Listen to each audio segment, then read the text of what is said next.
FiiO's new BTR7 has the latest Bluetooth audio codecs and a THX amplifier in it. So for making your wired earphones and headphones wireless, how good is it? Well, let's find out.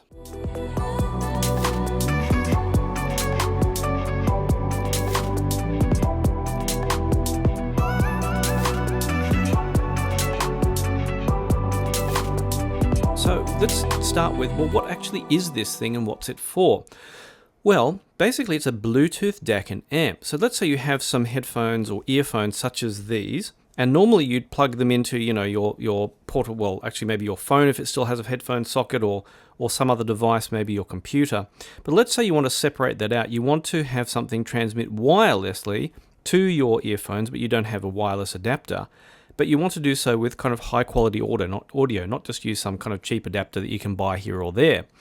Or maybe you have something like a Bluetooth enabled TV, and maybe you want to not have to drag a very long cable all the way from the TV to your sofa, but instead have it kind of transmit the audio out to a pair of earphones or headphones so that you can listen, kind of without disturbing the rest of your family or other people in the household. Well, that's what this is for. Now, we've seen stuff like it before, like FiiO's BTR7, which had, once you just clipped it into in here, you could kind of clip it to your shirt and maybe have it stream from your phone. But the main thing is that these kind of devices are for people who want higher quality kind of than maybe what's basically available through cheaper gear. So they also have a couple more features which can make them useful in certain situations that the cheaper ones just, can't compete with. So today I'm going to take you through the features of the BTR7, and I'm going to take you through, it has quite a few features that some of which require another device. And I've actually got a FiiO's M17 back here, which I'm going to show you some of the software features with. And then I'm going to talk about my impressions of the sound, and not only with in-ear monitors, but full-sized headphones, and kind of generally how it performs relative to other gear. So to start with, let's go over the features of the device itself. Probably one of the noticeable things compared to the BTR7 is that the kind of front screen, this which is barely visible here, is actually much bigger and much brighter. I think it's a 1 inch screen, 1.2 inch, I forget. But you can see some of the features already. It has very clearly what kind of Bluetooth transmission method is being used for audio. It has the sample rate as well, whether it's a high res or not, an LDAC, and sort of, that's another discussion. And then it shows the volume and kind of the transmission strength, which is kind of really cool. Now, in terms of it, you can see in the style, it looks like a mini FiiO product of the latest generation. It has that kind of edgy style. Probably looks more like the M17 I have sitting back there. But it has your usual USB-C input and Bluetooth input, of course. And then it has some buttons on the sides and, 2 outputs. Now, for people who are not familiar with headphone outputs, I'll just go through this briefly. It has a normal 3.5mm socket, but it also has this one labeled balanced, and that's a 4.4mm Pentacom, which is a new kind of connector. Now, if you've never come across this before, you're completely new to all of this, it's a bit of a long story. Now, due to someone who did something years and years and years ago, balanced circuitry has been kind of hyped up the wazoo, and is now kind of a lot of people consider that products are no good unless they have balanced on them. It's kind of completely unnecessary in portable gear such as this, but to keep up with everyone and make sure that your product sells, they kind of have to have it for the enthusiasts. And one of the consequences of this is balanced connectors were either very large, physically very large, or some company used a really tiny 2.5mm connector where half the plugs were the wrong size, and it's a long story. So some engineers got together and actually used, based on a Pro Audio plug, they created a 5-pole 4.4mm socket which can be used on anything, and that's the long story short. But it has that fancy thing, and if you've already haven't got a 4.4mm connector on there, the 3.5mm connector you kind of get half the ability of the device out of there, which is a bit unfair, as they're kind of unnecessary that they had to limit it in that way. But yeah, that's just, audiophile stuff for you. But for those people who are already familiar with the 4.4mm connector, it has kind of roughly double the power output and, goes through uses the whole circuit and all that deal. So it's got the full kit. On the side, of course, you have quite a lot of buttons, and like the BTR7, you can do a fair bit of control there. One of the useful things that has moved from being a software feature of the BTR7 to a hardware feature is the charge button. Now, sometimes you might want to plug this in via USB and not use Bluetooth, and that's one of the things I'm going to talk kind of significant for this. because if you do that to a phone, the phone might go, get stuffed, I'm not going to try and charge something like this with this. It's drawing too much power. I'm going to disconnect you. So you can actually switch off the charging. You can disconnect the charging altogether and so have it just act as USB, but you don't have to go through the menu system to do that, which is kind of handy.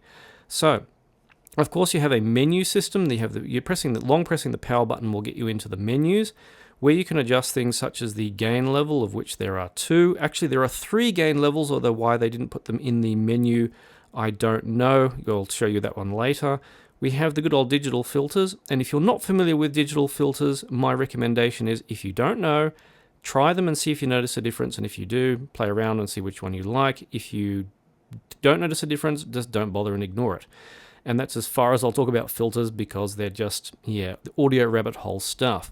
Now you have some EQ stuff, which is better accessed through the through the interface of the FiiO app, which I'll show you in a bit, but you have some presets there which you can actually adjust in the FiiO app. So you saw a user one pop up there, and I want that off because I don't EQ. But so there's some storable EQ profiles which are kind of handy.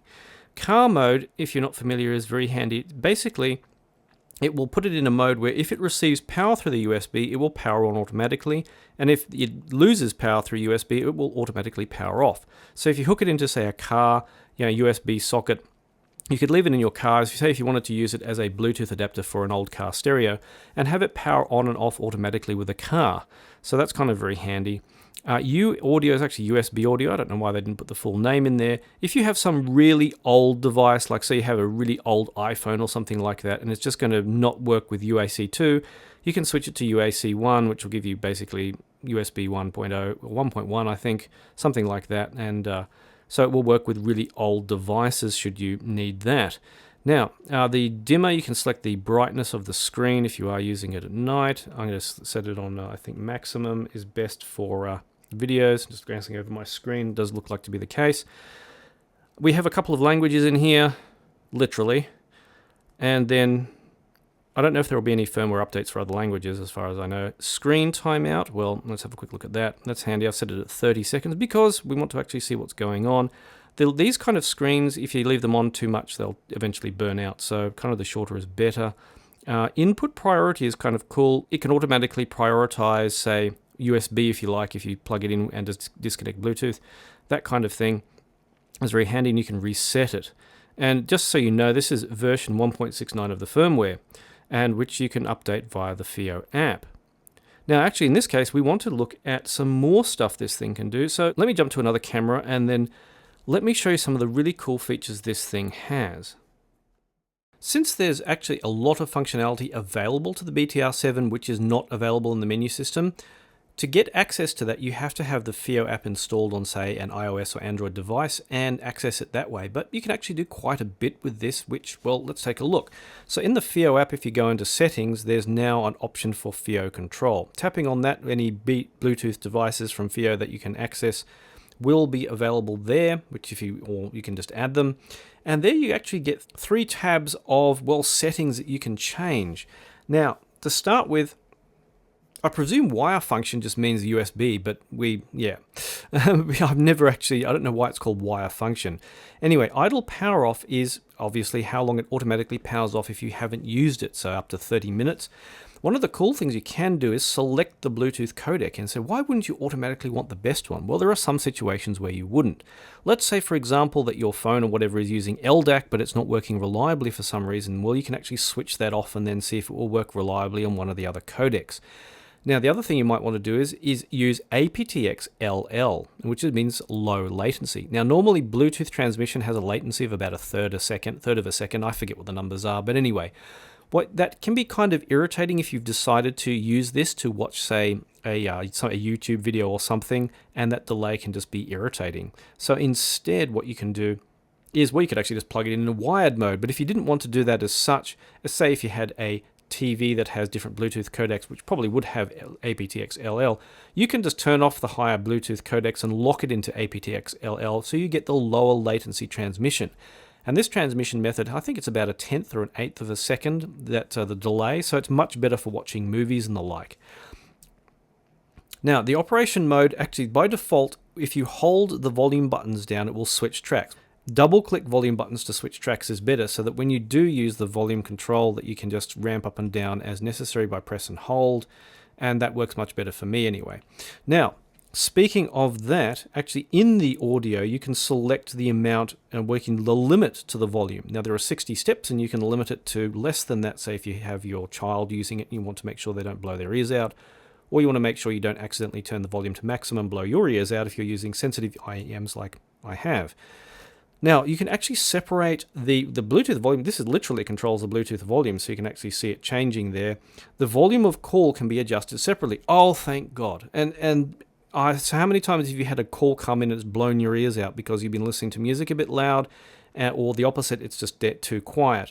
So you can adjust that separately. Channel balance, well, if you're one of those people whose ears are uneven, and a lot of people's ears are uneven, you can adjust that. Now, remember I said it had 3 gain levels? Well, this is the third one. The balanced output can be boosted a bit. So if you have full-sized headphones, you can boost it a little bit more, up a few dBs, via this control. And it means that the volume output for both of these will be different. Now, distortion compensation is a kind of weird one.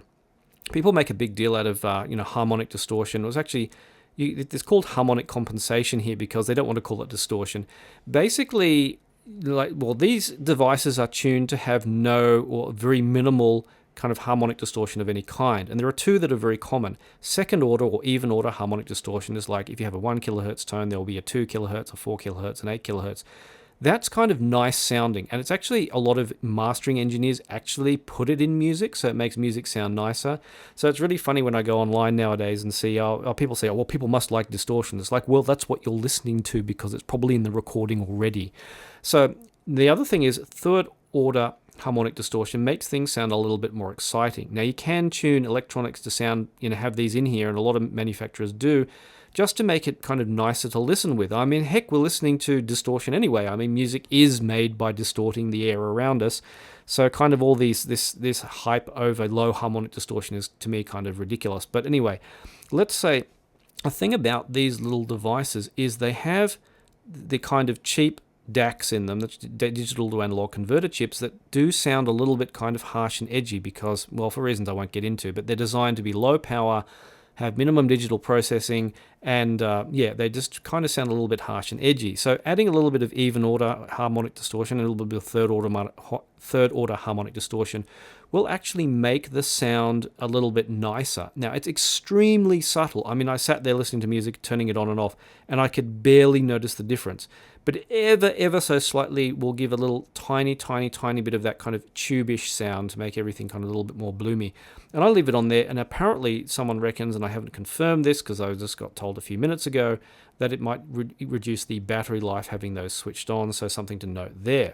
Now, the last thing you can do, of course, is go through the equalizer, and you think, well, so what's the big deal? Well, there's one setting in there, which I showed you before, for the user one. So you can actually have the user EQ stored on the BTR7 as required, and you can't adjust the others, but you can adjust, if you try and adjust, say, the dance one, for example, it's going to let me do it, which it only does if I turn it on, then it will go into the user EQ if I start doing that. So you have one preset you can have in there with some basic EQ controls, which, it's not as fancy as, some of the ones available in software, but it is what it is, and it's kind of handy to have anyway. And lastly, if you forget how the thing works, well, it has an operating guide built in. So, well, the FiiO app does have some use, even if you don't quite just want to use it to play music with. There are 3 aspects to the sound of these things, you could say. The first is, is it any good with in-ear monitors? Because in-ear monitors, especially very sensitive ones, can pick up hiss very readily, and you kind of don't want to have that. The second thing is, how is it with full-sized headphones? Now, these kinds of things are generally not ideal for use with full-sized headphones, but actually I was quite surprised how well it performed with them, but we'll talk about that in a bit. And the third one is, well, let's say you want to connect it not just via Bluetooth, but via USB to your computer. How's that going to perform? Because we noticed with some of the other Bluetooth devices, such as the BTR7, that while it was great with Bluetooth, it tended to pick up noise, electrical noise from computers, and, well, kind of sounded like crap through USB. The BTR7, surprisingly, well, improves on a lot of stuff. To start with, my usual test is to plug in some very sensitive in-ear monitors, such as these Campfire Audio Arias, and, well, have a listen. Now, what I do is I have a track which is just digital silence, because a lot of this stuff will turn off the amplification circuit if there's no music playing. So all it does is it forces the amplification circuit to turn on. And I was glad to hear nothing, which was great. No hiss, nothing. And so that passed that test with flying colors. Now, I have noted in the specifications for the BTR7 that it has an output impedance of about 1.2 or 2.8 ohms, respectively, for the 3.5 and 4.4 millimeter sockets. This is obviously deliberate because having a slightly high output impedance of a couple of ohms will knock out a lot of hiss without having any issues kind of interacting with maybe in-ear monitors which have varying impedance versus frequency. So that's not going to be an issue there. But thankfully we're years past the excessive hype of having absolutely zero output impedance and that kind of nonsense that surrounded that. Now, the second test I did was with full-sized headphones. Now, what I like to do with devices is give them a torture test. That is, find out what their limits are. And I do this now because, I don't listen particularly loud. I don't always use particularly demanding headphones. So things can sound great at normal listening volumes, but say you could put them under a little bit of strain with harder to drive headphones and some higher listening volumes. Well, what happens? At what point do they start to fail? So I did a rather kind of unfair torture test as I plugged in the new Dan Clark Audio Expanse headphones into the BTR7 and tested it on, well, actually that boosted gain level. Now, you can easily get, without straining your ears, to level 60 with these, because these only have, 86 decibels per milliwatt. So it's about 10 decibels per milliwatt less than most headphones, and they're about 23 ohms, which isn't too bad. It isn't too far off the kind of average of 32 ohms. And the BTR7 isn't really more powerful than a BTR5. It has up to 320 milliwatts at 32 ohms, and it was 235 at 16. So we'll say it's going to have about 280, 90, I don't know how many milliwatts at kind of the 23 ohms of these headphones. So really it's not going to get super loud, but for most listening it might be okay. Now, the problem with that is these numbers don't really tell you anything, because maybe you do get towards the highest volume level, but suddenly the sound becomes really shouty, the bass becomes really uncontrolled, it doesn't really sound good at all. The surprising thing with this, because it uses that THX AAA 78 amplifier, is that it actually held together even up to maximum volume really well. Now, obviously, FiiO kind of cut off the volume before it starts to really distort or kind of fail, but I was actually surprised that it could drive the Expanse and you could actually get a decent listen. And not that I would ever suggest buying $4,000 headphones to use with a cheap Bluetooth DAC amp. I mean, this was just a test, but surprisingly it was listenable. And it wasn't bad. Didn't sound distorted, or didn't sound like the amp was struggling, which was really, really quite a huge surprise. Now, again, I wasn't listening particularly loud. Maybe kind of the average would maybe somewhere around 75 to 80 decibels of loudness. And there's a chance that stuff like peaks in the music, if you have super dynamic music and you're listening, you might get another 20 decibels higher, and that's where this thing's going to well and truly fall apart. But still, kind of for general listening, you might be okay. Now, normal kind of headphones, which I use now, my standard for kind of normal headphones are the Meze Lyrics.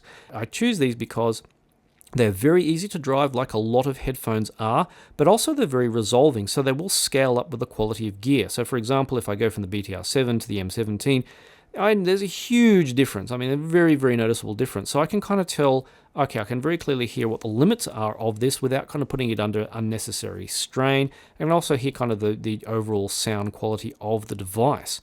So, as I said before, kind of when I was talking about those compensation controls, the BTR7's kind of overall sound is typical FiiO, where they go for low distortion at as the primary kind of goal. Now, given that it still has good headphone drive, that's a nice balance, because some of the stuff we've seen, even in the desktop world, actually had, kind of average to poor headphone drive. I mean, it held it together, but you kind of had a very flat sound, or the bass was obviously weak, or maybe even the bass was distorted, even using those THX-based amps. And thankfully, we don't have that kind of issue with these devices. That FiiO have picked up their game, definitely. And with portable gear, definitely do a good job of designing their portable gear now, kind of as we saw with the M17. Now, because it uses those similar kind of DAC chips as the BTR5, and the BTR5 I kind of found a little bit edgy in the treble, and that's even through USB. that is still kind of prevalent in the BTR7. It's not kind of the nicest. If you like kind of a soft, tubey sound, well, this is absolutely not going to be for you. Or if you like that kind of sound that you get from things like a Cayenne's RU6, which is kind of soft and pleasant, no, that's not going to go down that road. I mean, you can use those distortion compensation controls and it will kind of just very slightly take the edge off. But there was still a little bit of that kind of edginess from here.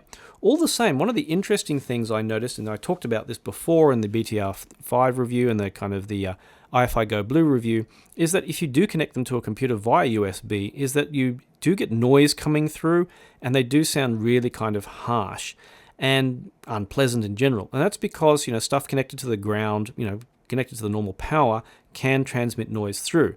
Now, what I could do, of course, is if I plugged it just directly into this M17 or, my iPad mini or one of my iPhones or something like that, and that device was not connected to the ground, it's harder for noise to pass through. So in that situation, maybe these devices would work directly from a phone using USB very well, even if from a computer they don't perform particularly nicely due to that noise issue.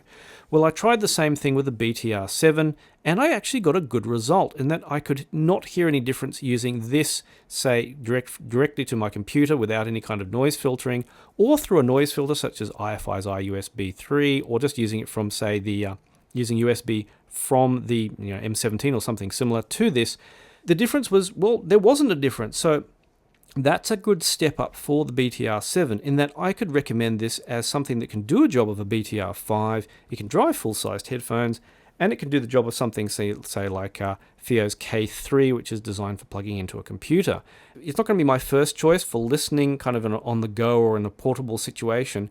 But if something to recommend, say, again, you have the Bluetooth TV and you want to, watch movies on the sofa with a nice pair of headphones or listen to music or whatever, or maybe you need to take it to work and plug into a computer and it's discreet, small, and can slip into a shirt pocket. Probably the only real negative is this fancy design, which is obviously a copy of this M17 and that kind of style, kind of has really sharp edges, and you really do need to use the included case with it to kind of get around that. And it really does need a kind of shirt clip case like the BTR5 has. The kind of pill round edge design of the BTR5 for practical terms is actually better. So, I mean, you get a lot of functionality from the BTR7. It drives headphones well. It does a great job with in-ear monitors. It sounds really quiet. It's only really limited by that DAC very slightly if you're super picky about how natural your music is sounding. But now it has the 4.4mm socket and that kind of, that headphone boost as well. I can actually recommend it as a kind of general, just go out and get this device and it will kind of do a good job. If you're looking to something that will kind of get you in the door into kind of audiophile gear and is kind of extremely practical. So I'm going to give this one a definite thumbs up as a device. If you do buy one of these things, consider buying it through the links in the description. And before you go, hey, wait, you're just giving this a positive review because of the affiliate links, let me remind you that I only get paid if the product is not returned. So if my recommendations are completely wrong and completely junk and you return it, I get nothing. But also in that regard, do you own one? Or if you do buy one, especially from watching my video, do post your impressions in the comments below so that people don't just get my impressions of them and my opinion, but actually get the impressions and opinions of customers, and that will help people watching this as well, because these videos are made so that it will give you a good idea of whether a product is suitable for use by you or if it is not. Now, if you do want my buying advice, you're not sure what to buy and that kind of thing, consider supporting my videos, as it wouldn't be possible to make these videos without the support of people such as yourself. In exchange, you can access an online chat or message system and message me and ask me questions and get my advice, and this could end up saving you a lot of money in the long run. Likewise, if you did find my advice helpful and you did kind of save money or did get the right gear, consider passing a little bit of that on to me as well. Buy me a coffee, Patreon, or click on the thanks button below the video, as that will help out as well. So I hope this video was helpful as usual, and I look forward to seeing you online.